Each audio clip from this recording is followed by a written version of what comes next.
6 mars, Josué chapitre 8, chapitre 9, chapitre 10. L'Éternel dit à Josué, ne crains point et ne t'effraie point. Prends avec toi tous les gens de guerre, lève-toi, monte contre Haï. Vois, je livre entre tes mains le roi d'Haï et son peuple, sa ville et son pays. Tu traiteras Haï et son roi comme tu as traité Jéricho et son roi. Seulement, vous garderez pour vous le butin et le bétail. Place une embuscade derrière la ville. Josué se leva avec tous les gens de guerre pour monter contre Haï. Il choisit 30 000 vaillants hommes qu'il fit partir de nuit et auxquels il donna cet ordre. Écoutez, vous vous mettrez en embuscade derrière la ville, ne vous éloignez pas beaucoup de la ville et soyez tous prêts. Mais moi et tout le peuple qui est avec moi, nous nous approcherons de la ville. Et quand ils sortiront à notre rencontre, comme la première fois, nous prendrons la fuite devant eux. Ils nous poursuivront jusqu'à ce que nous les ayons attirés loin de la ville, car ils diront, il fuit devant nous, comme la première fois, et nous fuirons devant eux. Vous sortirez alors de l'embuscade et vous vous emparerez de la ville, et l'Éternel, votre Dieu, la livrera entre vos mains. Quand vous aurez pris la ville, vous y mettrez le feu. Vous agirez comme l'Éternel l'a dit, c'est l'ordre que je vous donne. Josué les fit partir et ils allèrent se placer en embuscade entre Béthel et Haï à l'occident d'Haï. Mais Josué passa cette nuit-là au milieu du peuple. Josué se leva de bon matin, passa le peuple en revue et marcha contre Haï à la tête du peuple, lui et les anciens d'Israël. Tous les gens de guerre qui étaient avec lui montèrent et s'approchèrent. Lorsqu'ils furent arrivés en face de la ville, ils campèrent au nord d'Haï, dont ils étaient séparés par la vallée. Josué prit environ 5 000 hommes et les mit en embuscade entre Béthel et Haï, à l'occident de la ville. Après que tout le camp eut pris position au nord de la ville et l'embuscade à l'occident de la ville, Josué s'avança cette nuit-là au milieu de la vallée. Lorsque le roi d'Haï vit cela, les gens d'Haï se levèrent en hâte de bon matin et sortirent à la rencontre d'Israël pour le combattre. Le roi se dirigea avec tout son peuple vers un lieu fixé du côté de la plaine et il ne savait pas qu'il y avait derrière la ville une embuscade contre lui. Josué et tout Israël feignirent d'être battus devant eux et ils s'enfuirent par le chemin du désert. Alors tout le peuple qui était dans la ville s'assembla pour se mettre à leur poursuite. Ils poursuivirent Josué et ils furent attirés loin de la ville. Il n'y eut dans Haï et dans Béthel pas un homme qui ne sortit contre Israël. Ils laissèrent la ville ouverte et poursuivirent Israël. L'Éternel dit à Josué, « Étends vers Haï le javelot que tu as à la main, car je vais la livrer en ton pouvoir. » Et Josué étendit vers la ville le javelot qu'il avait à la main. Aussitôt qu'il eut étendu sa main, les hommes en embuscade sortirent précipitamment du lieu où ils étaient. Ils pénétrèrent dans la ville, ils prirent et se hâtèrent d'y mettre le feu. Les gens d'Haï, ayant regardé derrière eux, virent la fumée de la ville monter vers le ciel et ils ne purent se sauver d'aucun côté. Le peuple qui fuyait vers le désert se retourna contre ceux qui le poursuivaient. Car Josué et tout Israël, voyant la ville prise par les hommes de l'embuscade et la fumée de la ville qui montait, se retournèrent et battirent les gens d'Haï. Les autres sortirent de la ville à leur rencontre et les gens d'Haï furent enveloppés par Israël de toutes parts.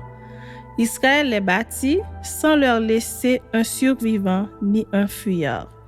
Ils prirent vivant le roi d'Haï et l'amenèrent à Josué. Lorsqu'Israël eut achevé de tuer tous les habitants d'Haï dans la campagne, dans le désert où il l'avait poursuivi, et que tous furent entièrement passés au fil de l'épée, tout Israël revint vers Haï et la frappa du tranchant de l'épée. Il y eut au total 12 000 personnes tuées ce jour-là. hommes et femmes, tous gens d'Aï. Josué ne retira point sa main qu'il tenait étendue avec le javelot jusqu'à ce que tous les habitants eussent été dévoués par interdit. Seulement Israël garda pour lui le bétail et le butin de cette ville, selon l'ordre que l'Éternel avait prescrit à Josué.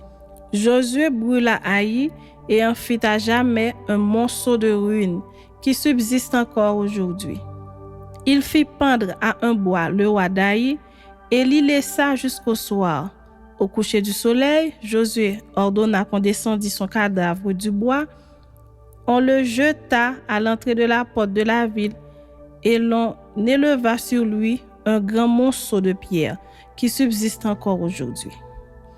Alors Josué bâtit un autel à l'Éternel, le Dieu d'Israël, sur le mont Ébal, comme Moïse, serviteur de l'Éternel, l'avait ordonné aux enfants d'Israël, et comme il est écrit dans le livre de la loi de Moïse, c'était un autel de pierre brute sur lesquels on ne porta point le fer. Ils offrirent sur cet autel des holocaustes à l'Éternel et ils présentèrent des sacrifices d'action de grâce. Et là, Josué écrivit sur les pierres une copie de la loi que Moïse avait écrite devant les enfants d'Israël. Tout Israël, ses anciens, ses officiers, ses juges, se tenaient des côtés de l'arche devant les sacrificateurs, les Lévites qui portaient l'arche de l'alliance de l'Éternel.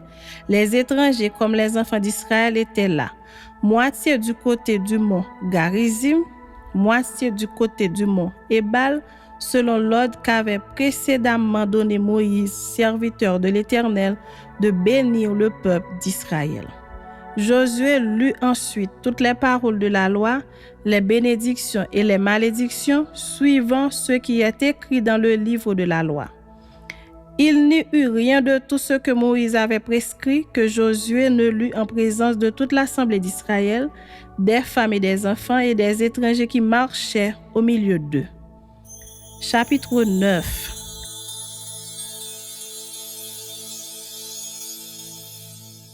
À la nouvelle de ces choses, tous les rois qui étaient en deçà du Jourdain, dans la montagne et dans la vallée, et sur toute la côte de la grande mer, jusque près du Liban, les Essiens, les Amoréens, les Cananéens, les Phérésiens, les Éviens et les Jébusiens s'unirent ensemble d'un commun accord pour combattre contre Josué et contre Israël.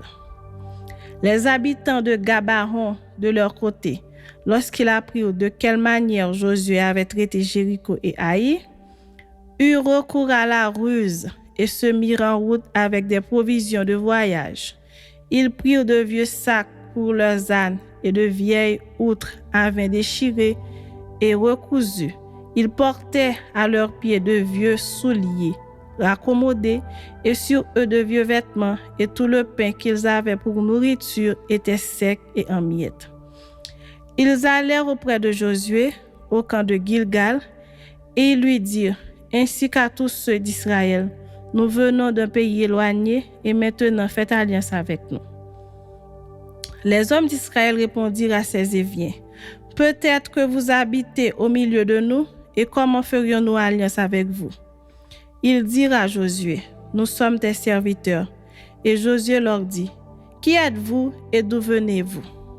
Ils lui répondirent, tes serviteurs viennent d'un pays très éloigné, sur le renom de l'Éternel, ton Dieu, car nous avons entendu parler de lui, de tout ce qu'il a fait en Égypte, et de la manière dont il a traité les deux rois des Amoréens au-delà du Jourdain, Sihon, roi de Hesbon, et Og, roi de Bazan, qui était à Ashtaroth. Et nos anciens et tous les habitants de notre pays nous ont dit, prenez avec vous des provisions pour le voyage, allez au-devant d'eux, et vous leur direz, nous sommes vos serviteurs, et maintenant faites alliance avec nous. Voici notre pain. Ils étaient encore chauds quand nous avons fait provision dans nos maisons, le jour où nous sommes partis pour venir vers vous, et maintenant il est sec et en miettes. Ces outres à vin que nous avons remplies toutes neuves, les voilà déchirées. Nos vêtements et nos souliers se sont usés par l'excessive longueur de la marche. Les hommes d'Israël prirent de leurs provisions et ils ne consultèrent point l'Éternel. Josué fit la paix avec eux et conclut une alliance par laquelle il devait leur laisser la vie. Et les chefs de l'assemblée le leur jurèrent. 3 jours après la conclusion de cette alliance, les enfants d'Israël apprirent qu'ils étaient leurs voisins et qu'ils habitaient au milieu d'eux. Quand les enfants d'Israël partirent et arrivèrent à leur ville le 3e jour, leur ville était Gabaron, Képhira, Béhéroth et Kirjath-Jéarim. Ils ne les frappèrent point parce que les chefs de l'assemblée leur avaient juré par l'Éternel, le Dieu d'Israël, de leur laisser la vie. Mais toute l'assemblée murmura contre les chefs. Et tous les chefs dirent à toute l'assemblée, « Nous leur avons juré par l'Éternel, le Dieu d'Israël, et maintenant nous ne pouvons les toucher. Voici comment nous les traiterons.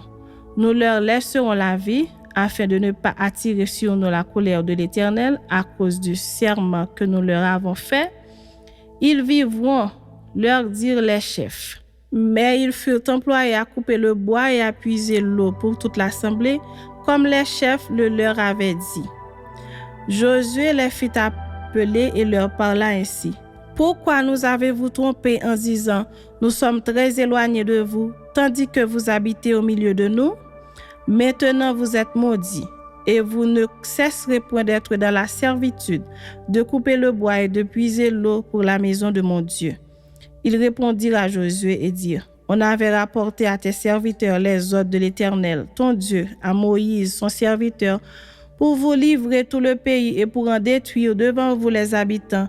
Et votre présence nous a inspiré une grande crainte pour notre vie. Voilà pourquoi nous avons agi de la sorte.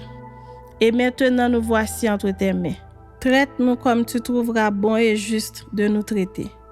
Josué agit à leur égard comme il avait été décidé. Il les délivra de la main des enfants d'Israël qui ne les firent pas mourir. Mais il les destina dès ce jour à couper le bois et à puiser l'eau pour l'assemblée et pour l'autel de l'Éternel dans le lieu que l'Éternel choisirait, ce qu'ils font encore aujourd'hui. Chapitre 10.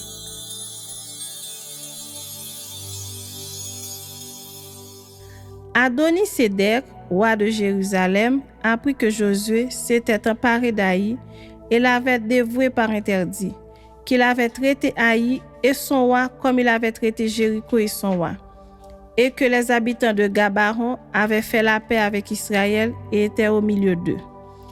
Il eut alors une forte crainte, car Gabaron était une grande ville, comme une des villes royales, plus grande même qu'Aï, et tous ses hommes étaient vaillants. Adoni-Sédec, roi de Jérusalem, fit dire à Horam, roi d'Hébron, à Piréam, roi de Jarmuth, à Japhia, roi de Lachis, et à Débir, roi d'Églon, montez vers moi et aidez-moi, afin que nous frappions Gabaron, car elle a fait la paix avec Josué et avec les enfants d'Israël. 5 rois des Amoréens, le roi de Jérusalem, le roi d'Hébron, le roi de Jarmuth, le roi de Lachis, le roi d'Églon, se réunirent ainsi et montèrent avec toutes leurs armées. Ils vinrent camper près de Gabaron et l'attaquèrent. Les gens de Gabaron envoyèrent dire à Josué au camp de Gilgal, « N'abandonne pas tes serviteurs, monte vers nous en hâte.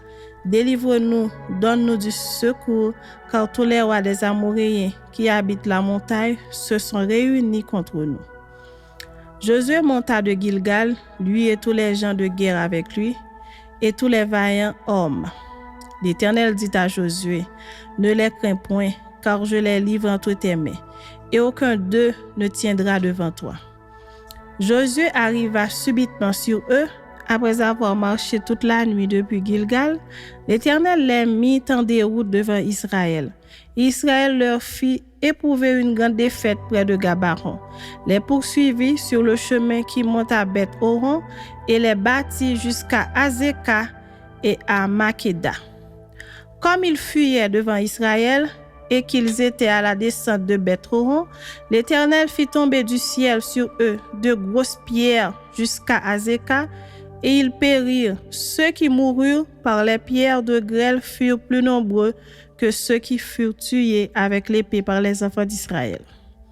Alors Josué parla à l'Éternel le jour où l'Éternel livra les Amoréens aux enfants d'Israël, et il dit en présence d'Israël: Soleil, arrête-toi sur Gabaron, et toi, lune, sur la vallée d'Ajalon. Et le soleil s'arrêta, et la lune suspendit sa course, jusqu'à ce que la nation eût tiré vengeance de ses ennemis. Cela n'est-il pas écrit dans le livre du juste? Le soleil s'arrêta au milieu du ciel et ne se hâta point de se coucher presque tout un jour. Il n'y a point eu de jour comme celui-là, ni avant ni après, où l'Éternel ait écouté la voix d'un homme, car l'Éternel combattait pour Israël. Et Josué et tout Israël avec lui retourna au camp à Gilgal. Les 5 rois s'enfuirent et se cachèrent dans une caverne à Makéda. On le rapporta à Josué en disant: Les 5 rois se trouvent cachés dans une caverne à Makéda. Josué dit: Roulez de grosses pierres à l'entrée de la caverne et mettez-y des hommes pour les garder. Et vous, ne vous arrêtez pas. Poursuivez vos ennemis et attaquez-les par derrière. Ne les laissez pas entrer dans leur ville, car l'Éternel, votre Dieu, les a livrés entre vos mains. Après que Josué et les enfants d'Israël leur eurent fait éprouver une très grande défaite et les eurent complètement battus, ceux qui purent échapper se sauvèrent dans les villes fortifiées. Et tout le peuple revint tranquillement au camp vers Josué à Makéda, sans que personne remuât sa langue contre les enfants d'Israël. Josué dit alors: Ouvrez l'entrée de la caverne, faites-en sortir ces 5 rois et amenez-les-moi. Ils firent ainsi et lui amenèrent les 5 rois qu'ils avaient fait sortir de la caverne: le roi de Jérusalem, le roi d'Hébron, le roi de Jarmuth, le roi de Lachis, le roi d'Églon. Lorsqu'ils eurent amené ces rois devant Josué, Josué appela tous les hommes d'Israël et dit aux chefs des gens de guerre qui avaient marché avec lui: Approchez-vous, mettez vos pieds sur les coups de ces rois. Ils s'approchèrent et ils mirent les pieds sur leurs coups. Josué leur dit: Ne craignez point et ne vous effrayez point. Fortifiez-vous et ayez du courage, car c'est ainsi que l'Éternel traitera tous vos ennemis contre lesquels vous combattez. Après cela, Josué les frappa et les fit mourir. Il les pendit à 5 arbres, et ils restèrent pendus aux arbres jusqu'au soir. Vers le coucher du soleil, Josué ordonna qu'on les descendît des arbres, on les jeta dans la caverne où ils s'étaient cachés, et l'on mit à l'entrée de la caverne de grosses pierres qui y sont demeurées jusqu'à ce jour. Josué prit Makéda le même jour et la frappa du tranchant de l'épée.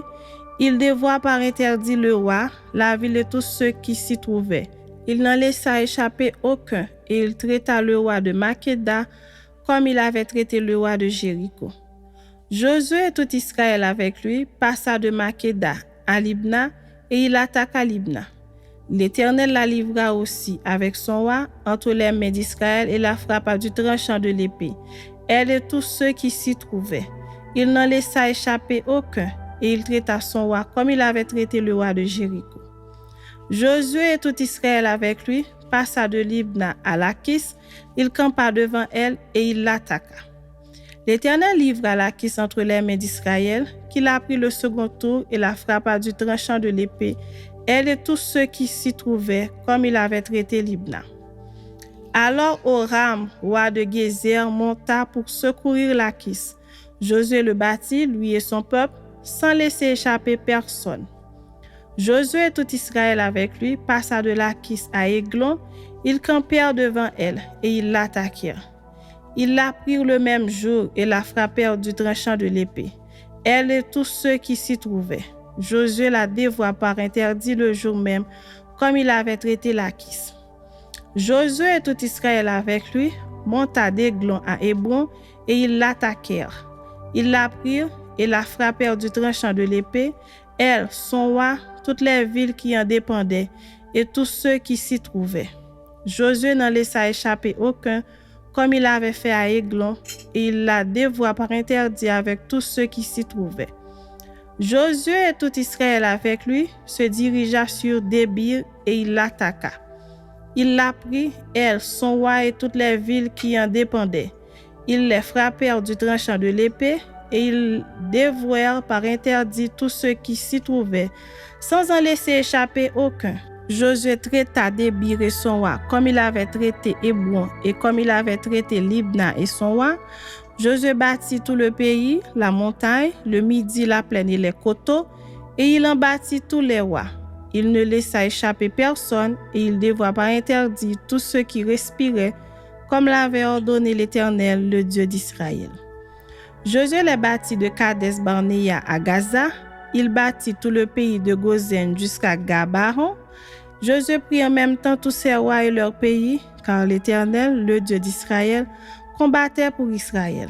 Et Josué et tout Israël avec lui retourna au camp à Gilgal.